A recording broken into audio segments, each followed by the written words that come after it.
Hello,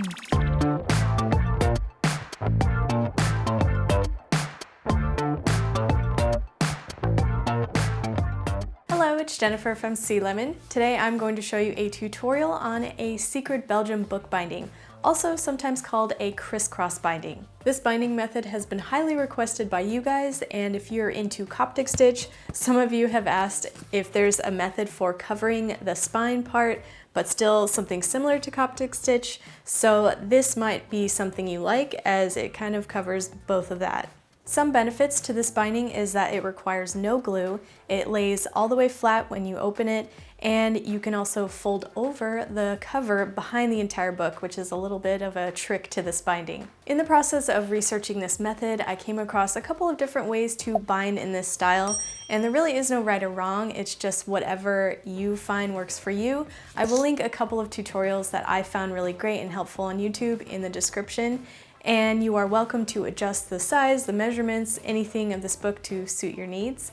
But before we get into it, I'm happy to say that today's video is sponsored by Audible. When you're working on a project that takes a long time, like this one, I think it's great to listen to a good audiobook while you work. Audible also makes their own originals, which are exclusive audio titles created by a diverse group of celebrated storytellers. Some audiobooks include your favorite actors, and I really enjoy listening to them voice over a story. You can get your first audiobook for free when you try Audible for 30 days. Just go to audible.com/sealemon or text sealemon to 500-500. Now let's get into the tutorial. To make this book, I am using 32 sheets of letter-size paper to make the pages. Fold each one in half, and you can run a bone folder along the folded edge to make the pages lay more flat. Now I'm going to stack them together in groups of 4 to make signatures. A signature is typically 4 folded sheets stacked together like this. After stacking 32 sheets, that gives me 8 signatures. Now I'm going to put these aside and talk more about the cover. I actually already have the chipboard covers made, which you might recognize from my previous video. You can watch this video to learn how I used my Cricut machine to cut out all the cover pieces, and I will also link the project in the description. Of course, you don't have to have a machine to make these covers. If you want to cut them out yourself, I'll put all of the measurements here, and the die-cut cactus on the front is totally optional. You can also wrap these covers in decorative paper or fabric if you prefer.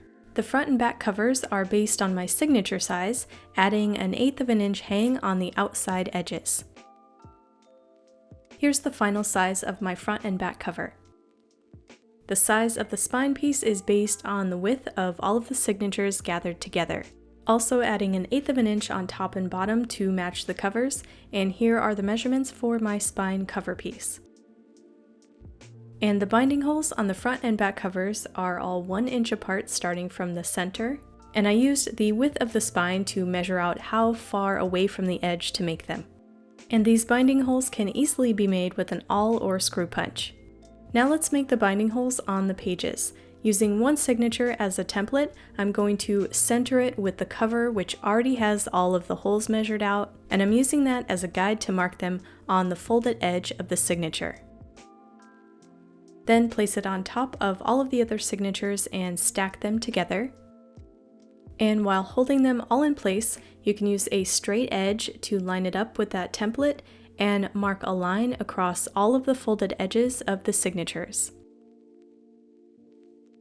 Then on a cutting mat, you can unfold the signature while still keeping all of the pages together and pierce through the marks you made with an awl.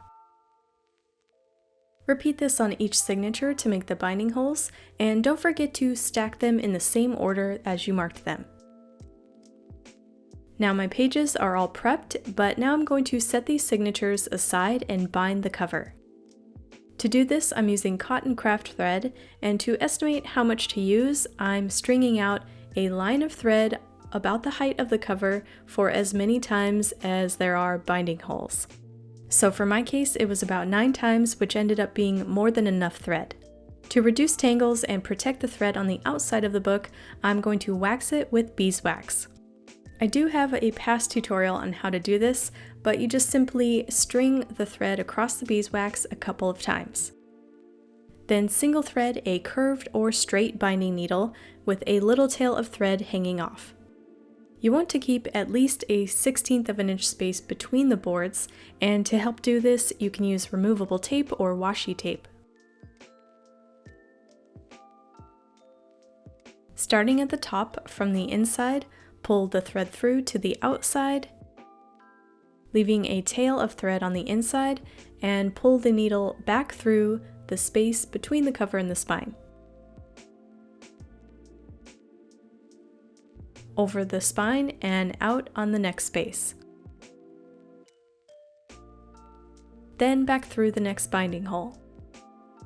Now we're going to weave back to the start, so through the next space,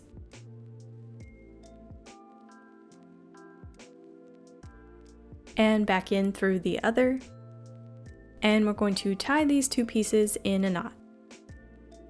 You can do this toward the binding hole, trim off any excess, and tuck in the end. Return the needle back to the outside through the hole,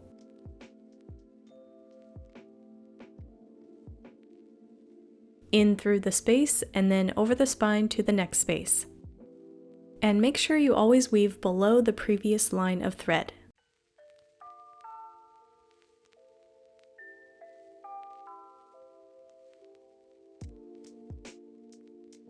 Here's what it looks like on the outside. Then you want to return the needle back to the inside.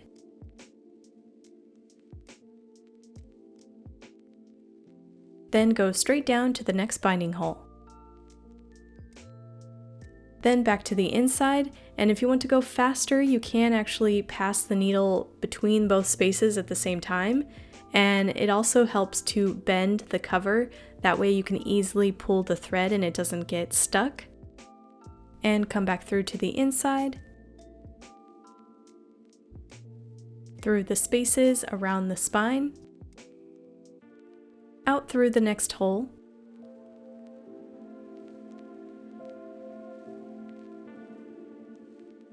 and back in through the spaces around the spine, making sure you always weave below the previous line of thread.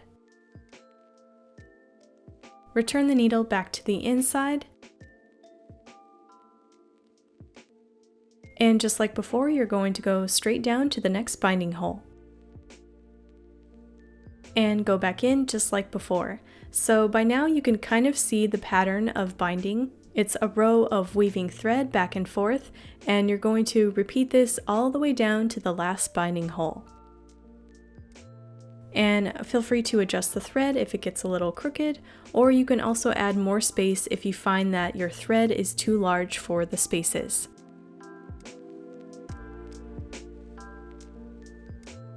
When you get toward the end, you can actually remove the tape and weave the thread between the spaces by hand. That way it goes a little bit faster and it's just looping over those pieces. And on the last hole, you can return the needle back through the hole. And on the inside, tie a knot just like you did on the very first row. Trim off any excess and tuck in the end. Remove any other tape. And now the cover is finally ready for the signatures. To estimate the amount of thread for the signatures, I counted as many as there were, which are 8, along the height of the signature. And also waxed it so it's easier to work with. For this book, you're going to bind the signatures to the cover, and I'm going to start with the very bottom signature, working my way from the back cover to the front. Pull the needle through, leaving a tail on the inside of the signature. Go under both threads on the spine of that section,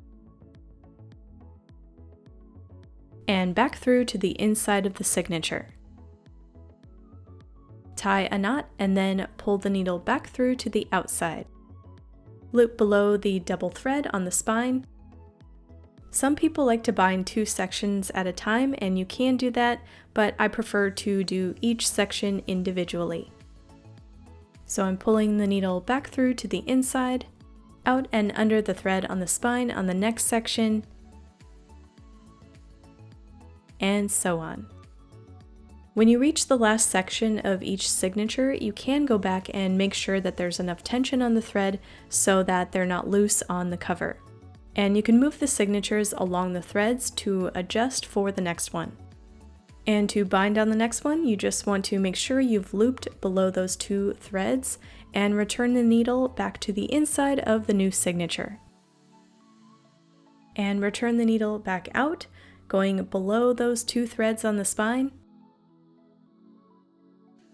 And if it makes binding easier, you can actually fold over the front cover so that you're just working with the spine sticking up like this, and it makes the thread a little bit easier to get to. So you're going to repeat that same binding method on all of the signatures, looping around the 2 threads on the spine back to the inside. When you reach the last section on the last signature, you're going to loop through as you usually do, and back to the inside of the signature, and loop the needle below the previous thread to tie a knot. You can loop the excess thread underneath that and then trim off any excess. And you can go back to the first signature and do the same.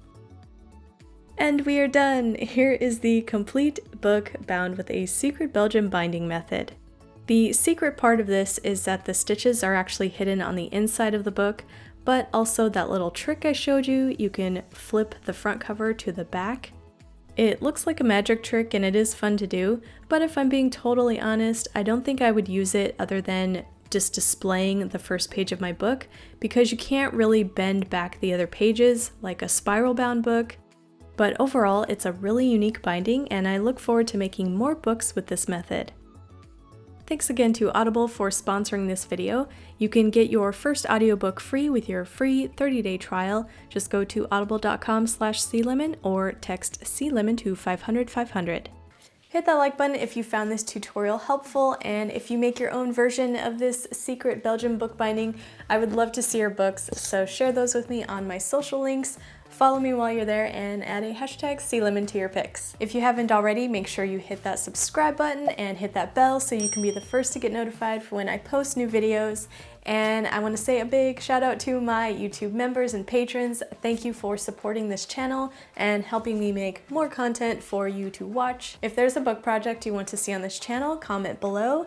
And if you want to see more bookbinding methods, I have a whole playlist. You can check that out right here. All of these links will be in the description below, and I will see you guys in the next video. Bye!